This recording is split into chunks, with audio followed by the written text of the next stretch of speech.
Cuando estoy cantando, ¿lo que siento es lo que está pasando? ¿100%? ¿O lo que siento no tiene nada que ver con lo que está pasando? Temazo para hablar hoy en este episodio número 38. Bienvenidos a Cantar Hace Bien, el podcast para cantantes que quieren llevar su arte y su carrera al próximo nivel. En este espacio vas a encontrar herramientas de técnica vocal, gestión emocional y estrategias de difusión para poder llegar al corazón de tu público. ¿Qué tal, queridos cantantes de todo el mundo? Bienvenidos a este episodio, como dije antes, número 38. ¿Cómo pasa el año? Qué lindo fue cuando decidimos armar este formato que me acercó a tanta gente, a tantos cantantes que están buscando ayuda y poder darles una mano, ¿no? Desde el aspecto técnico, desde el aspecto humano, desde el aspecto emocional, desde todo tipo, y la verdad que me pone muy, muy feliz. Bien, hoy vamos a hablar de un temita que es como muy discutido. Yo siempre digo que el canto es una de las actividades artísticas más mitificadas de todas, ¿no? Porque, ¿qué pasa? Cuando uno toca un instrumento, cuando uno pinta, cuando uno baila, tiene la posibilidad de ver lo que está pasando, ¿no? Por ejemplo, yo toco el piano y yo veo cómo están puestas mis manos en el piano. Mi profesor puede ver cómo están puestas mis manos y puede corregir eso, por lo menos de la ejecución del instrumento, ¿no? Cuando yo estoy pintando puedo ver la mano, puedo ver el trazo. Cuando bailo lo mismo, puedo ver la posición de las manos, de las piernas. Se puede ver. Que el alumno lo perciba o no a priori es otra historia, pero que el maestro tiene la capacidad de poder verlo inmediatamente y saber qué corregir, lo hace un poco más fácil que el canto. El canto no vemos lo que está pasando. Y a diferencia, somos el instrumento, porque el instrumento vive adentro nuestro y además somos el que lo toca. Somos dos personas en una. Y eso es muy difícil de llevar adelante porque muchas veces no sabemos si está fallando el instrumento o el que lo toca. Otro ejemplo es que si al mejor pianista del mundo le ponen guantes de boxeo, se le va a complicar mucho tocar el piano y sacarle un buen sonido. No porque el piano esté mal, no porque el pianista no tenga buena técnica, sino porque tiene algo que le impide poder ejecutar bien el instrumento, o por lo menos con cierta pericia, ¿no? Entonces ahí empiezan los problemas, ahí empiezan en el canto los mitos y las cuestiones técnicas que se aseguran a veces y que no tienen ningún tipo de rigor. ¿Qué quiero decir con esto? Allá cuando empieza, no sé, hay registro de todo tipo, no quiero dar fechas, pero cuando empieza el mundo del canto, formalmente que se hacía a nivel religioso, se enseñaba a cantar con sensaciones. ¿Por qué? Porque no había ciencia. No había nada que pudiera ver qué pasaba dentro del cuerpo del cantante para poder decirle, mirá, si hacemos esto, aquello y lo otro, vamos por acá. Primero se creía que un cantante nacía con talento natural y si no, no era cantante, cosa que eso ha quedado descartado completamente. Y hay un montón de pruebas a nivel comercial incluso, de gente que empezó siendo un desastre y ha mejorado con el tiempo. Las cosas como son, ¿no? Si volvemos para atrás a la época que estaba hablando antes, cuando recién nace el canto, ni hablar de lo que se hacía con los castrados, directamente que en la edad de la madurez les cortaban los testículos, porque eso es lo que pasaba, para sostener la agudeza de la voz y la pureza de la voz, se decía. De hecho hay un documental que se llama ¿Cómo se hace un castrati? No sé si está en YouTube o dónde, que te pone la piel de gallina de ver los instrumentos que se usaban para castrar a los niños. Y tenemos que hablar de niños de 12 a 13 años, incluso más jóvenes. Cuando lo empezaba a ver en la madurez, lo que se generaba con eso era cortar la producción de testosterona, pero seguían creciendo porque el hormonaje seguía dando vuelta, creciendo y crecían desproporcionadamente, con problemas de humor, de ira, morían muy jóvenes también, porque no es ajeno cortar una parte del cuerpo que funciona, ¿no? Llegaban a ser grandes divos, grandes cantantes, pero lo hubieran sido con los testículos también, ¿no? Pero bueno, en fin, ignorancias de la época, ¿no? En los últimos 40, 50 años, diría yo un poco más, la ciencia fue avanzando un montón y se fue trasladando al mundo del canto. Y se pudieron empezar a chequear un montón de cosas que se aseguraban, mejor dicho. ¿Cómo estoy hoy? Me trabo, perdón. Que se aseguraban que eran verdad y empezaron a ver las imágenes y decir, oh, no está pasando lo que nosotros creímos que pasaba, ¿no? desde, bueno, vamos a ver de las dos cuestiones más mitificadas técnicamente hablando, ¿no? Pero es importante entender y distinguir la realidad fisiológica o el hecho fisiológico contra la sensación subjetiva de cada cantante, ¿no? Eso yo creo que va a ser el gran distintivo de este podcast, de este episodio, porque una cosa es lo que pasa, y lo que pasa es lo que pasa, punto, no se puede discutir porque la ciencia ha avanzado tanto que hoy en día se puede escanear a un cantante y ver lo que sucede en su cuerpo. Hay un montón de imágenes en YouTube que la pueden buscar y podemos ver lo que sucede. Después, también se ha llegado, esto no lo pude chequear, pero si hubiera sido así, que fabuloso, y la tecnología existe para hacer eso. No solamente se los escaneaba, sino que se le ponían electrodos en la parte cerebral, por fuera, ¿no? En el cráneo, para ver cuando pasa X, cómo se siente el cantante con eso. Por ejemplo, cuando respira por nariz, cómo se siente emocionalmente. Cuando respira por boca, cómo se siente emocionalmente. Las zonas del cerebro que se iluminan hablan de placer o displacer. Entonces, está casi probado científicamente lo que mejor sería técnicamente para cantar y lo que mejor impacta a la mayoría de los cantantes emocionalmente. Pero hay otro fenómeno acá que entra que se llama la escotoma. Que básicamente quiere decir que es un sesgo cognitivo del cerebro, que lo que quiere decir es que el ser humano ve lo que quiere ver, básicamente. Yo he visto con alumnos estas imágenes a veces y le digo, ve, y me dice, sí, ahí está colocando el sonido. Y yo decía, ¿dónde carajo ve eso? O sea, lo ve él solo, ¿no? Porque tiene que ver con eso, de que cuando nosotros nos aferramos a una idea que constituye nuestra identidad, es muy difícil desafiarla, porque estamos no desafiando la idea, sino desafiando nuestra identidad. Por eso es que es tan difícil cambiar. Es tan difícil cambiar, porque cuando cambiamos, no estamos cambiando una idea que nos podría llegar a beneficiar. Estamos cambiando la identidad a la cual nosotros nos enorgullecemos. Y creemos que es parte constitutiva. Sentimos que como si nos amputaran un brazo de golpe, ¿no? Nos va a faltar algo. Y no. Cambiar es una señal de inteligencia. De hecho, la inteligencia es la capacidad de adaptación. Pero como diría Sandro de América, es un mundo de sensaciones. Entonces, para empezar a hablar puntualmente, este intro tan larga que me parecía necesaria para entender primero que una cosa es el hecho fisiológico, lo que sucede a nivel físico, anatómico y fisiológico, y otra es la sensación subjetiva que siente cada cantante. ¿Y por qué digo subjetiva? Porque cada cantante es un mundo físico y emocional que debemos aprender a conocer y a respetar y acompañarlo desde ese lugar, ¿no? Por ejemplo, han pasado muchas cosas, ¿no? En estos años de experiencia como coach, pero muchos, es como si dijeran, el ejemplo, ¿no? Alguien si me dijera, ¿sabes que yo me sé rascar el oído con el dedo gordo del pie? Y de golpe le digo, a ver, mostrarme cómo se hace. Y veo que se rasca con la mano, con el dedo gordo de la mano. Y yo digo, ajá. Así de gracioso es cuando dicen, por ejemplo, cosas como, bueno, ya vamos a hablar de cuestiones técnicas, ¿no? Del apoyo, de la colocación, de la punta del sonido y esas cosas, ¿no? Decís, no está pasando eso que vos me decís que crees que está pasando, ¿no? Bueno, y así un montón de cuestiones, ¿no? Pero vamos puntualmente a lo que yo creo que son las dos tips más mitificados del canto, ¿no? Primero, la bendita respiración. Mucha gente a mí me dice cuando viene a las clases, ay, que no, yo no sé respirar. Le digo, ajá. Un alumno una vez que la quiero un montón, un día me dijo, ay, ¿qué pasa si salgo al escenario y me olvido de respirar? Le digo, te vas a morir, le digo, básicamente. Ella me quiere decir si me olvido de cómo respirar eficientemente para cantar. Le digo, confiemos en el trabajo que está en el cuerpo. Si te sale acá, te va a salir en el escenario. No dejes que los nervios te ganen, ¿no? Nada más.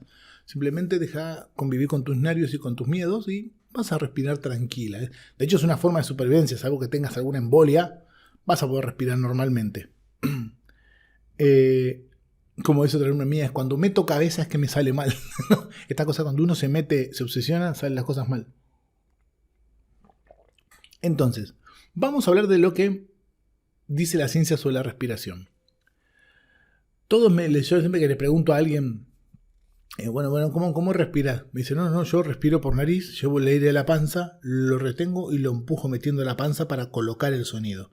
Ese es un clásico que si yo estuviera Sobre todo hoy lo dicen mucho porque hay mucho tutorial, hay mucha cosa en YouTube. Cuando yo empecé a dar clases hace 10, 12 años atrás, nada, no pasaba nada porque no tenían ni idea. Habían escuchado por ahí que había una forma de respirar, pero no tenían ni idea cómo era.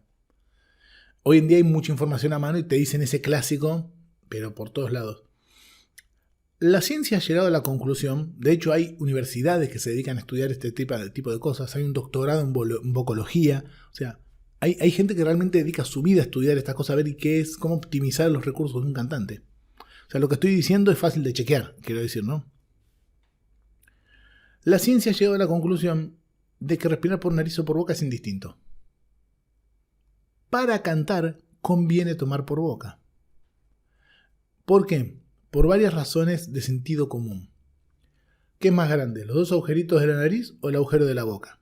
El agujero de la boca. Claramente, si yo abro la boca, no solamente va a entrar más aire más rápido, sino que el tracto vocal se va a abrir, el famoso abrir la garganta que muchos dicen también.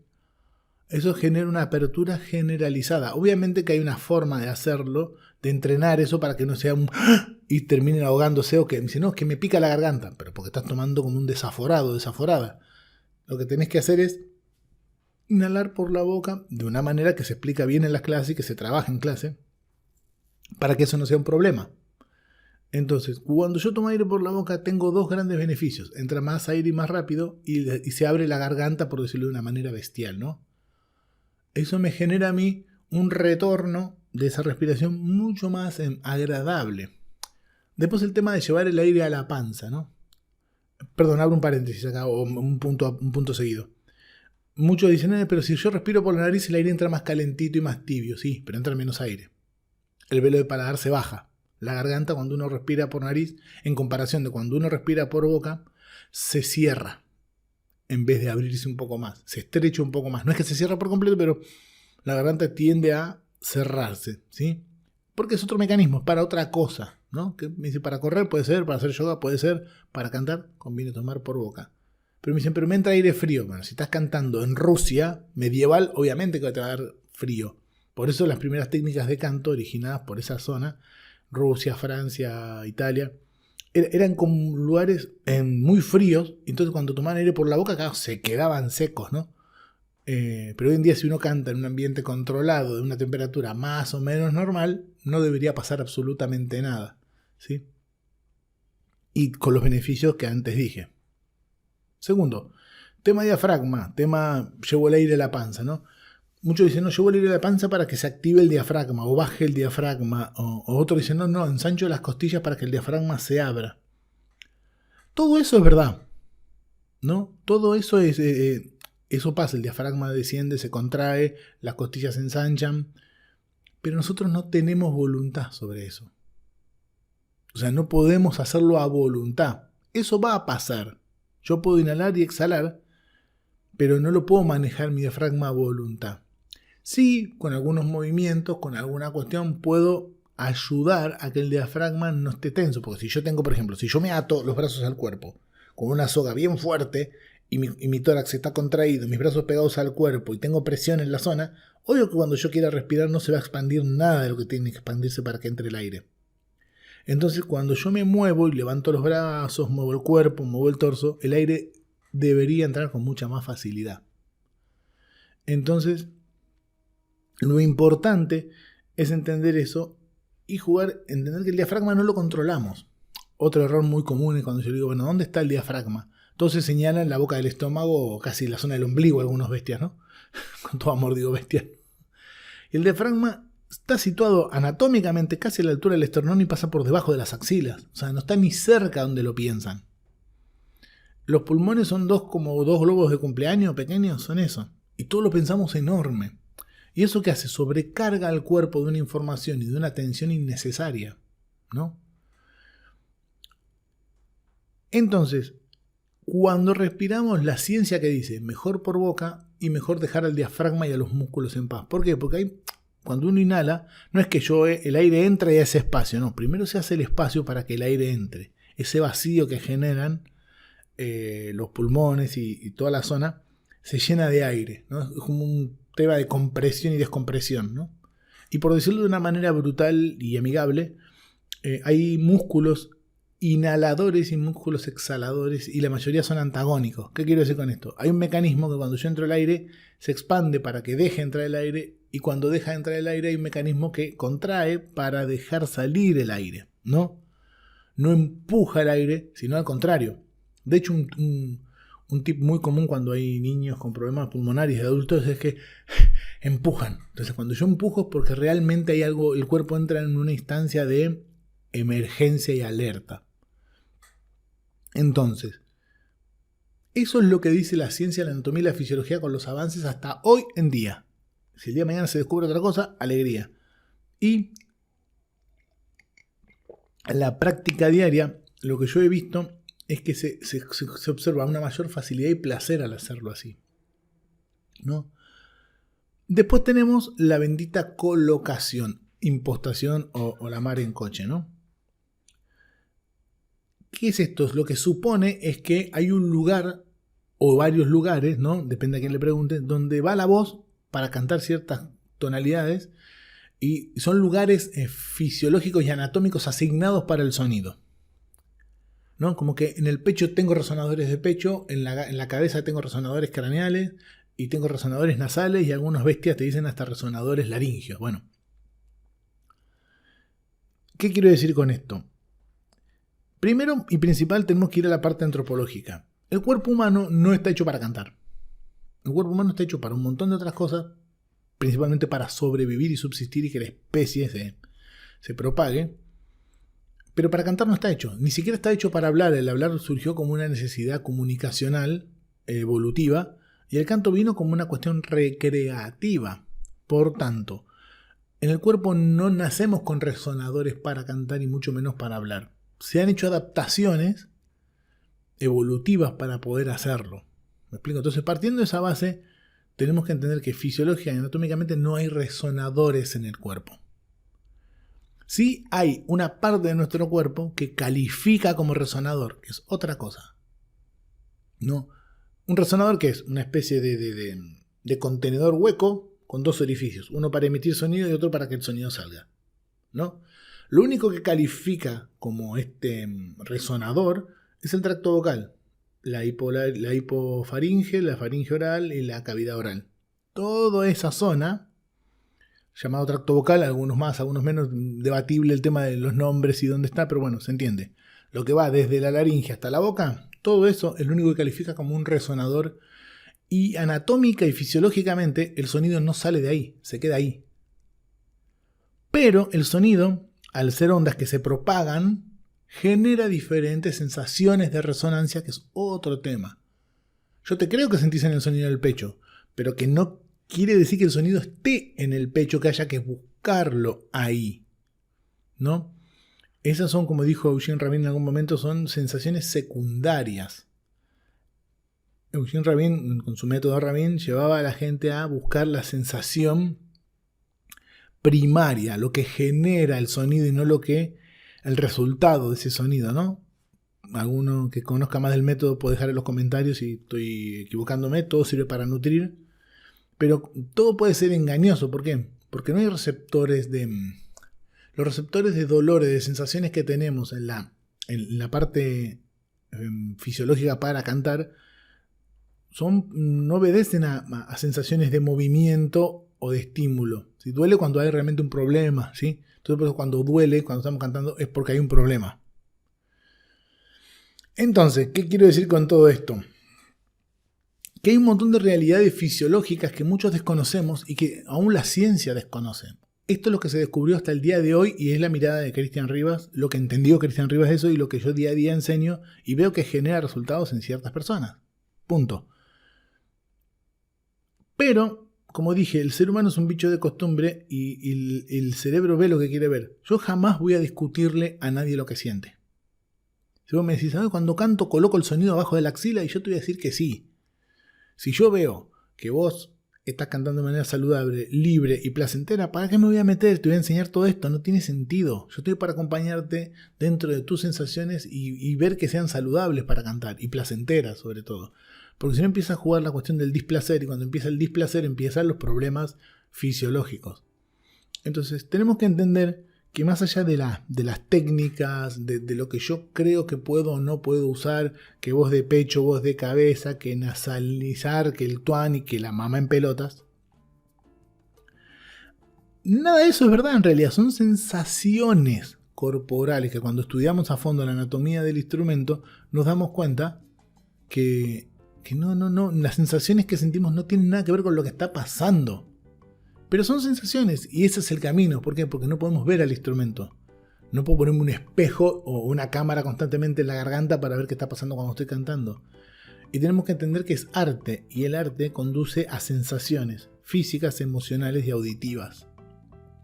Entonces, cuando yo logro conjugar la voz, el cuerpo y la emoción en una sensación única, ahí empezamos a, creo que, encontrar el camino del placer a la hora de cantar. Y vos, cantante, tenés que hacerte cargo. Vos no podés quererle más a un ejercicio o a la sensación de un maestro que a la tuya propia. Y vos, maestro, no tenés ningún derecho a imponerle tus sensaciones o tu sonido favorito a los alumnos que te elijan. Es como si viniera una persona y un cirujano plástico y dice: doctor, me quiero poner cuernos en la cabeza. Y va a haber cirujanos plásticos que se lo van a poner. Literalmente, le van a buscar la forma de hacerle cuernitos en la cabeza y otro va a decir: no, mira, macho, eso es peligroso a la larga, yo no lo hago. Cada uno es libre de hacer lo que quiera, pero también los maestros y los cantantes tenemos una gran responsabilidad. Los maestros de guiar respetuosa y amorosamente a través de sensaciones placenteras al alumno y el alumno de encontrar su sonoridad. De manera, repito, placentera sobre todo, ¿no? Entra otro sesgo cultural a jugar ahí, de que parece que para lograr algo tengo que sufrir, o que tengo que pasar dolor, hambre, sangre, sudor, lágrimas. No, no es necesario. De hecho, está comprobadísimo que el cerebro aprende mejor cuando la pasa bien. Y yo he incurrido en ese error muchas veces, de exigir demasiado.